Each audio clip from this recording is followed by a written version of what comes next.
శ్రీ కాద్రిలక్ష్మీ నృసింహ పరబ్రహ్మణే నమః. శరన్నవరాత్రి మహోత్సవాల్లో భాగంగా ఈ సంవత్సరం విశేషంగా 11 రోజులు వచ్చినటువంటి పర్వదినాల్లో రెండవ దినమైనటువంటి ఈ దినం శ్రీ స్వామివారు కూర్మావతార స్వరూపి వేంచేసి దేవదానవులకు ఆ యొక్క మందర పర్వతాన్ని క్షీరసాగరంలో చిలికినప్పుడు వచ్చేటువంటి దివ్యమైనటువంటి వస్తువులను సమంగా పంచుకోవాల్సిందిగా ఆజ్ఞాపించి ఆ యొక్క వాసుకి అనేటువంటి ఆ సర్పాన్ని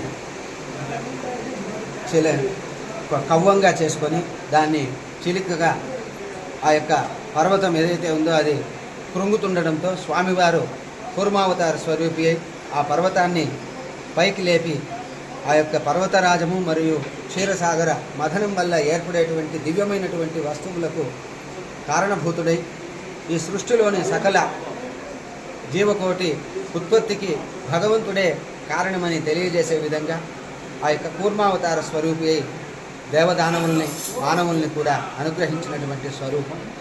అటువంటి కూర్మావతార స్వరూపిగా వసంతవల్లభ స్వామివారు కనుల విందు చేస్తూ భక్తులను అనుగ్రహిస్తూ స్వామివారు లీలామానుషమూర్తి కలిసి ఉన్నారు.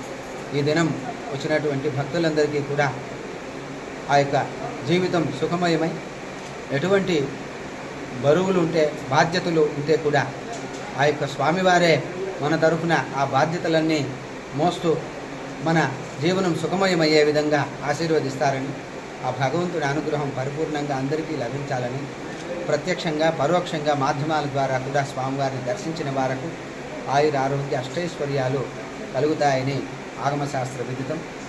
ఆ యొక్క వేలాదిగా భక్తజనులందరూ కూడా స్వామివారిని దర్శించి తరిస్తూ ఉన్నటువంటి ఈ యొక్క శరన్నవరాత్రి పర్వదినంలో స్వామివారిని దర్శించడం చాలా విశేషం. కాబట్టి భక్తులందరూ ఇచ్చేసి ఆ యొక్క తీర్థ ప్రసాద వినియోగం చేసుకొని స్వామివారి అనుగ్రహానికి పాత్రలు కావాల్సిందిగా అందరికీ మనవి చేస్తున్నాం.